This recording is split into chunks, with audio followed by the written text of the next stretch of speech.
Hello and welcome to Maths with the Profe Lo, doing some divisibility work and elementary number theory. And our last problem is going to be to prove that if P is an odd prime and if A over B is equal to 1 plus 1/2 plus 1/3 all the way to 1 over P minus 1, then P divides A. Right. So because this is a proof, we're going to need to define the variables that we're going to use. Okay, and so I'm going to go ahead and come in here and I'm going to define A, B, N, and P as integers, right? Where P is an odd prime, as well as A and B are not 0, and N is going to be positive, right? Now, A, B, N being integers sets up for A over B being able to be written in this form. P being an odd prime is total what we have. A and B can't be 0 because I don't want 0 in the denominator, nor do I want 0 in the numerator because of how A over B has to equal an odd prime number. And then this N being greater than 0, we're going to use a little bit later on in the proof, okay? Now, we should see, right, that this appears to be a sum of reciprocals, right? That we have the sum of some reciprocals, and really this are all of the reciprocals of the positive integers less than P, okay? Now, what does this tell us, right? Well, P being odd implies that P minus 1 is even, okay? So what we have then is a sum of an even number of reciprocals, okay? So I'm going to draw the following situation out. Okay, so let's say that I have 1, 2, 3, 4, 5, 6, 7, 8 numbers, right? So an even number of numbers, okay? We're going to look at an approach that is attributed to Gauss, but I'm sure that many mathematicians and non-mathematicians have seen how to pair up things to add them more easily. And what we're going to talk about is to say, hey, when I add numbers, I could pair them up to make it easier to add, right? So if I wanted to add all of these numbers, so if I say, hey, this number plus this number plus that one plus that one plus there plus there plus there, I could group them into pairs and add them together, much like what Gauss did when he was asked to add the numbers from 1 to 100.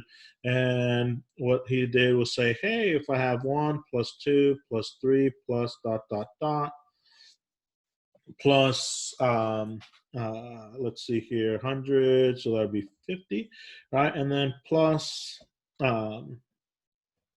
100 plus 99 plus 98 plus dot dot dot plus 51, right? That we're going to use this idea for adding the numbers together and see what happens.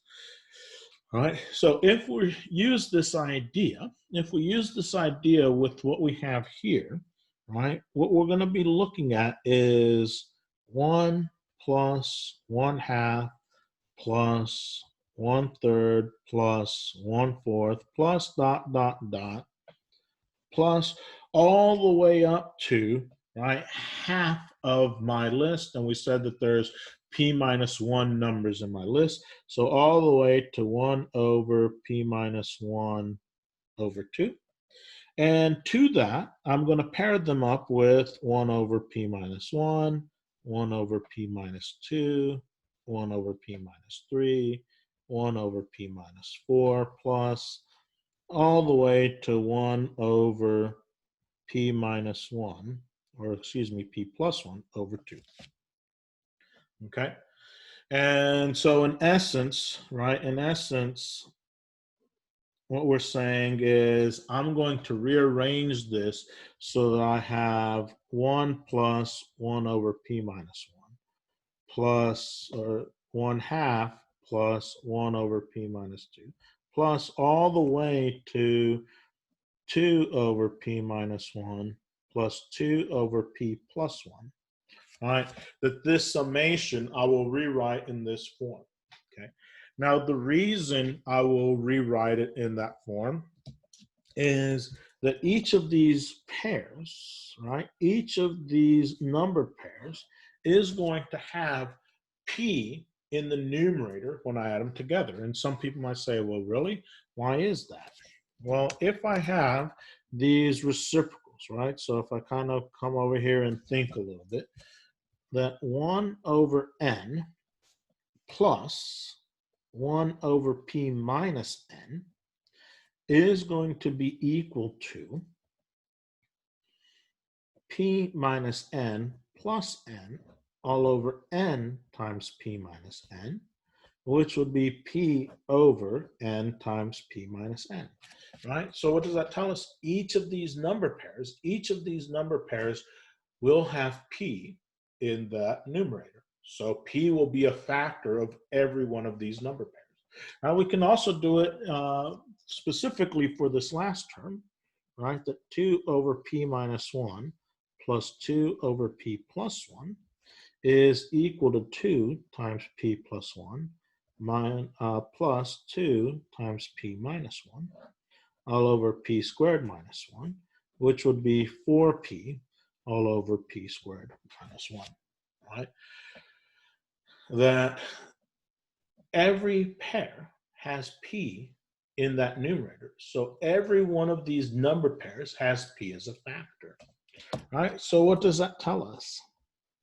Well, that tells us that A can be written as p times something times b, right? Where that something is going to be whatever the sum is for each of these pairs. Well, if that's true, the implication is that P must divide A as we are asked to prove. And so, quod erat demonstratum, we have done so. Right? So this is a proof of what it might look like of your work when you're going through on a test and trying to think through the items. If you were actually going to then go and type out your solution, the information would be a lot more organized. But it is important that you list out your variables that you're going to use and that you define. If there's any restrictions, it's important to put those in there. Right. Hopefully this idea of adding numbers in pairs is something that, if you haven't thought about recently, is something that you start to consider when you see problems that are new and you may not be aware of what to try. Right. So if I have a summation of a whole bunch of terms, possible that it might be useful to pair up those terms. Okay. So this has been Maths with El Profe Lo. As always, if you have questions, please reach out.